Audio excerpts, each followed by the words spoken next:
परंपरा का मूल्यांकन प्रश्न और उत्तर। यह वीडियो आप न्यू एजुकेशन पॉइंट के तरफ से देख रहे हैं और आज हम प्रश्न उत्तर करेंगे जो कि 10वीं के विद्यार्थियों के लिए महत्वपूर्ण होगा। परंपरा का ज्ञान किनके लिए सबसे ज़्यादा आवश्यक है और क्यों?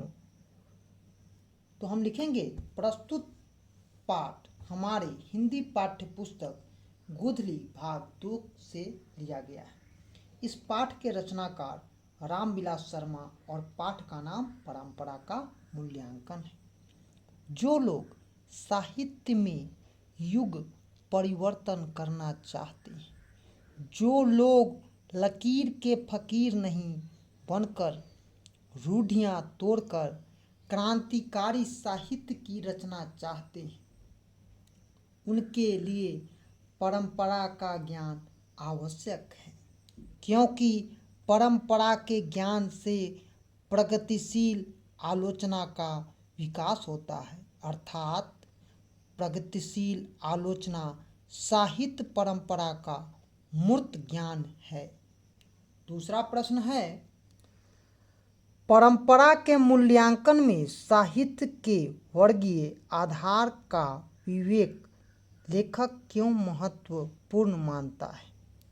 उत्तर लिखेंगे प्रस्तुत पाठ हिंदी पाठ्य पुस्तक गोधली भाग 2 के परंपरा के मूल्यांकन पाठ से लिया गया है। इस पाठ के रचनाकार रामविलास शर्मा है। परंपरा के मूल्यांकन में साहित्य के वर्गीय आधार का विवेक लेखक महत्वपूर्ण मानता है, क्योंकि साहित्य की परंपरा का मूल्यांकन हेतु प्रथम उस साहित्य का मूल्य निर्धारण आवश्यक है जो शोषक वर्ग के विरुद्ध श्रमिक जनता के हितों को प्रतिबद्ध करता है। उस साहित्य पर ध्यान देना होगा जिसकी रचना का बुनियादी शोषित जनता के श्रम पर है, तथा यह भी देखना होगा कि वह साहित्य वर्तमान समय में लोगों के लिए कहाँ तक उपयोगी है। क्या यह वर्गीकरण साहित्य या उनके ऊपर है? तीसरा प्रश्न है, साहित्य का कौन सा पक्ष अपेक्षाकृत अस्थायी होता है? इस संबंध में लेखक की राय स्पष्ट करें। लिखेंगे प्रस्तुत पाठ हमारे हिंदी पाठ्य पुस्तक गोधली से लिया गया है। इस पाठ के रचनाकार रामविलास शर्मा है। पाठ का नाम परंपरा का मूल्यांकन है। साहित्य मनुष्य के संपूर्ण जीवन से संबंध है, अर्थात जीवन के अलावा मनुष्य का प्राणी के रूप में जीवन बिताना है। साहित्य में मनुष्य बहुत ही आदिम भावनाएं प्रतिफलित होती है जो उसे प्राणी मात्र से जोड़ती है। साहित्य केवल विचार धारा मात्र नहीं है, बल्कि उसमें मनुष्य का इंद्रिय बोध, उसकी भावनाएं भी अभिजित होती है। साहित्य का यह पक्ष अपेक्षाकृत अस्थायी होता है। चौथा प्रश्न है, साहित्य में विकास प्रक्रिया उसी तरह संपन्न नहीं होती है जैसे समाज में। लेखक का आशय स्पष्ट करना है। लिखेंगे प्रस्तुत पाठ हमारे हिंदी पाठ्य पुस्तक गोधली भाग 2 से उद्धृत है। इस पाठ के रचनाकार रामविलास शर्मा जी हैं और पाठ का नाम परंपरा का मूल्यांकन है। साहित्य में विकास प्रक्रिया उसी तरह संपन्न नहीं होती है जैसे समाज में है। लेखक के कहने का आशय है कि जैसा समाज में विकास की प्रक्रिया संपन्न नहीं होती है, उसी प्रकार साहित्य क्षेत्र में भी विकास प्रक्रिया पूरी नहीं होती है। जब हम साहित्य के विकास प्रक्रिया को संपन्न, परिपूर्ण, दोष रहित मान लेंगे तो फिर कोई कवि ही नहीं होगा तथा साहित्य का विकास भी नहीं होगा। विकासशील समाज में विकास प्रक्रिया कभी संपन्न नहीं होगी, उसी प्रकार साहित्य में भी विकास प्रक्रिया संपन्न नहीं होगी। अर्थात जैसे जैसे समाज विकास करेगा वैसे वैसे साहित्य भी विकास की प्रक्रिया चलती रहेगी। पांचवा प्रश्न है, लेखक मानव चेतना को आर्थिक संबंधों से प्रभावित मानते हुए भी उसकी सापेक्षा स्वाधीनता किन दृष्टांतों द्वारा प्रमाणित करता है। तो पांचवा प्रश्न का उत्तर लिखेंगे। प्रस्तुत पाठ हिंदी पाठ्य पुस्तक गोधली भाग 2 से उद्धृत है। इस पाठ के रचनाकार रामविलास शर्मा जी हैं और पाठ का नाम परंपरा का मूल्यांकन है। लेखक मानव चेतना को आर्थिक संबंधों से प्रभावित मानते हुए भी उसी की सापेक्ष स्वाधीनता स्वीकार करता है, क्योंकि आर्थिक संबंधों से प्रभावित होने एक परिस्थिति है, उस परिस्थिति वश स्वाधीन भाव का त्याग करना अनिवार्य नहीं है। लेखक इस पक्ष में दृष्टांत देता है कि अमेरिका और एथेंस दोनों गुलाम थे, लेकिन एथेंस की सभ्यता ने सारे यूरोप को प्रभावित किया, अमेरिका नहीं। उसी प्रकार सामंतवाद दुनिया भर में कायम रहा, लेकिन भारत और ईरान दो ही काव्य के केंद्र थे। छठा प्रश्न है, साहित्य के निर्माण में प्रतिभा की भूमिका स्वीकार करते हुए लेखक किन खतरों से आगाह करता है। लिखेंगे उत्तर। प्रस्तुत पाठ हिंदी पाठ्य पुस्तक गोधली भाग 2 से लिया गया है। इस पाठ के रचनाकार रामविलास शर्मा है और पाठ का नाम परंपरा का मूल्यांकन है। साहित्य निर्माण में प्रतिभाशालियों की भूमिका लेखक स्वीकार करता है, क्योंकि साहित्य निर्माण में उसकी भूमिका अद्वितीय है, निर्णायक है।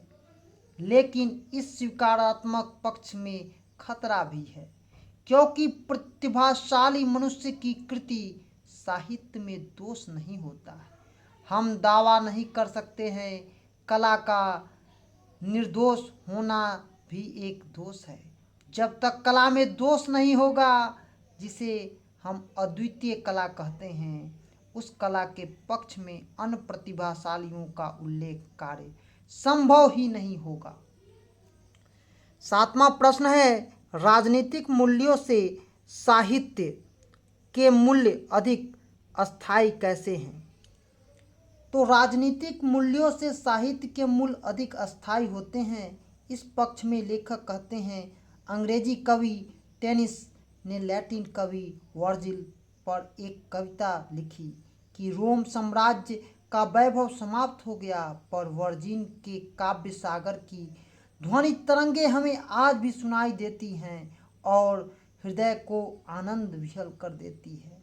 उसी प्रकार जब किसी साम्राज्य का राजनीतिक मूल्य समाप्त हो जाता है, तो वहाँ के कवि साहित्यकार संस्कृति के आकाश में चमकते नजर आएंगे तथा उनका प्रकाश पूर्व की अपेक्षा करोड़ों लोगों के नई दिशाएं देगी। आठवां प्रश्न है, जातीय अस्मिता का लेखक किस प्रसंग में उल्लेख करता है और उसका क्या महत्व होगा। जातीय अस्मिता का उल्लेख लेखक साहित्य के विकास प्रसंग में करता है। उसके महत्व को बताने के लिए लेखक का कहना है कि साहित्य के विकास में प्रतिभाशाली मनुष्य की तरह जन समुदाय और जातियों की विशेष भूमिका होती है, क्योंकि यूरोप के सांस्कृतिक विकास में जो भूमिका प्राचीन यूनानियों की है, वह अन्य किसी जाति की नहीं हो सकती है। नौवां प्रश्न है, जाति और राष्ट्रीय अस्मिता के स्वरूप का अंतर करते हुए लेखक दोनों में क्या समानता बताता है। जातीय और राष्ट्रीय अस्मिता के स्वरूप का अंतर बताते हुए लेखक ने कहा कि किसी भी राष्ट्र में अनेक जातियां रहते हैं और उनकी अस्मिता भी अनेक होती है, परंतु एक राष्ट्र की अस्मिता होती है। परंतु जिस समय किसी राष्ट्र पर मुसीबत आती है, जो जाति की अस्मिता का गौण कर विविध जातियों में केवल राष्ट्र की अस्मिता प्रधान हो जाती है। केवल दोनों में समानता ही है, क्योंकि जातीय अस्मिता ही राष्ट्रीय अस्मिता के रूप में बड़ा बन जाता है, अथवा राष्ट्रीय अस्मिता जातीय अस्मिता को आत्मसात कर विहित रूप धारण कर मुसीबत से रक्षा करने में सहायक सिद्ध होता है। 10वां प्रश्न है, बहुजातीय राष्ट्रीयता की हैसियत से कोई भी देश भारत का मुकाबला नहीं कर सकता। बहुजातीय राष्ट्रीय अनेक हैं। सोवियत संघ में सबसे अधिक जातियां शामिल है, परंतु उनका इतिहास मिला जुला राष्ट्रीय इतिहास नहीं है।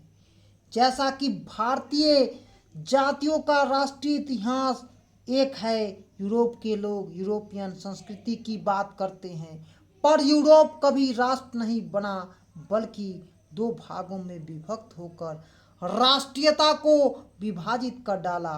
बहुजातीय राष्ट्र की हैसियत से भारत का मुकाबला कोई भी देश नहीं कर सकता है। 11वां प्रश्न है, भारत की बहुजातीय संख्यातः मुख्यतः संस्कृति और इतिहास की देन है, कैसे?